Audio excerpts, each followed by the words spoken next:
Nesse ponto, Baleia arrebitou as orelhas, arregaçou as ventas, sentiu o cheiro de preás, farejou um minuto, localizou-os no morro próximo e saiu correndo. Se você nunca viu, preá é um tipo de roedor, parece uma capivara. É um tipo de roedor, ele geralmente é pequenininho assim, né? As preás maiores, elas são o quê? Mais ou menos desse tamanhinho, né? Pelo menos as preás que eu conheço. Então ela saiu correndo. Fabiano seguiu-a com a vista e espantou-se. Uma sombra passava por cima do monte. Tocou o braço da mulher, apontou o céu, ficaram os dois algum tempo aguentando a claridade do sol. Enxugaram as lágrimas, foram agachar-se perto dos filhos, suspirando. Conservaram-se encolhidos, temendo que a nuvem se tivesse desfeita. Desfeito. Vencida pelo azul terrível, aquele azul que deslumbrava e endoidecia a gente. Endoidecia a gente porque imagine você sofrendo com a seca. Você vendo a sua criação cada vez mais fraca. Você sabe que logo, logo a tua criação morre. E se a tua criação morre, você vai comer a sua criação. Só que as plantas não nascem. Você olha para aquele céu, aquele azul terrível, aquele azul profundo, né? E de repente a tua criação fica mais fraca ainda e finalmente morre. Você vai lá, cozinha a sua criação para a sua família e olha para o céu dia após dia e ainda aquele azul terrível. E você sabe que se aquele azul permanecer, você vai ter que abandonar aquele lugar. Porque embora seja provável que o pessoal ali conseguisse encontrar água, encontrava água insalubre, e encontrava água pouca, não o suficiente para fazer uma horta ou qualquer coisa assim, né? E chega ao ponto, vamos seguir essa família, né? Chega ao ponto que você tem que abandonar. Porque a comida que você tem, você sabe que vai dar para no máximo para uma viagem, um pedaço de viagem, até você chegar em algum lugar, você nem sabe onde. E você olha novamente para o céu e aquele azul profundo, estonteante e terrível. E você começa a andar. E começa a caminhar e caminhar e caminhar, dia após dia, você vai comendo aos poucos as suas provisões, né? E você olha para o céu, aquele céu ainda está azul, né? Você chega ao ponto de matar um dos seus animais de estimação para comer. E você olha para o céu e esse céu ainda está profundamente azul, né?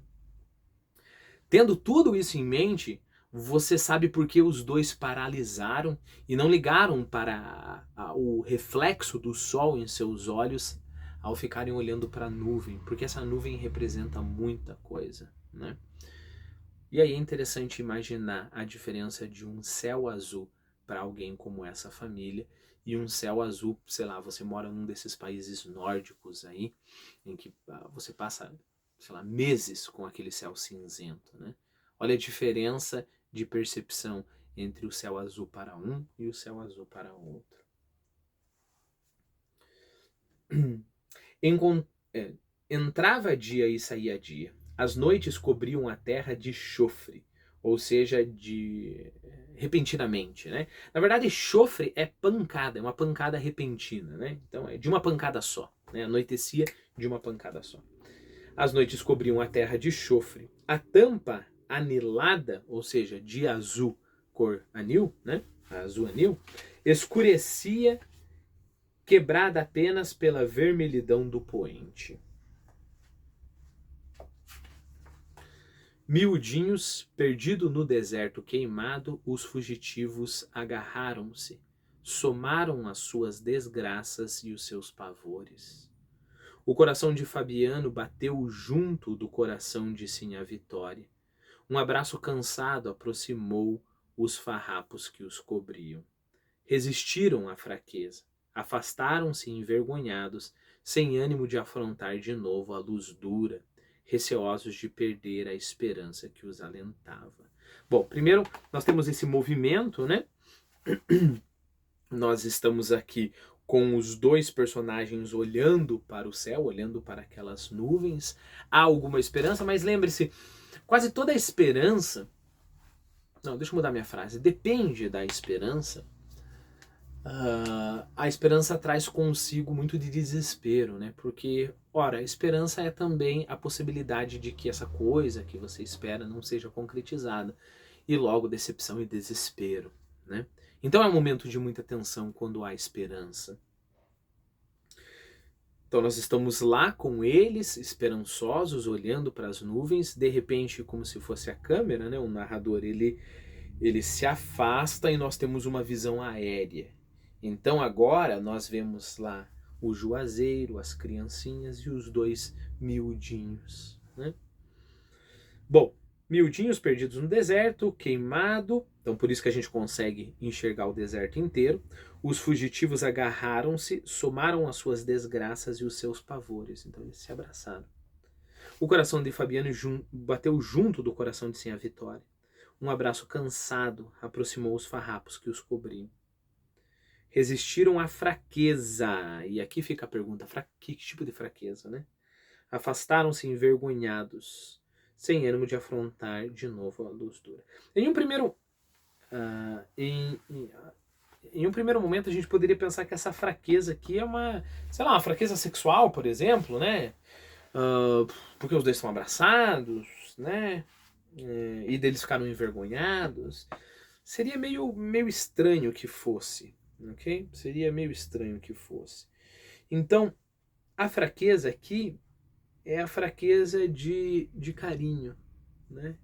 Lembre-se que uma das características do sertão, ou do jeito que a gente vê sertanejos, né? A propósito, eu estou pensando nesse livro aqui, um livro fantástico, se você puder ler, sobre a Guerra de Canudos, né? Do Mário Vargas Llosa, Guerra do Fim do Mundo. E aí você tem esses personagens, né? Que uma das coisas é não se expressar muito. Você não tem isso, né? Por mais que você ame a sua mulher, você não vai ficar abraçando a sua mulher, você não vai ficar tratando com um carinho, né?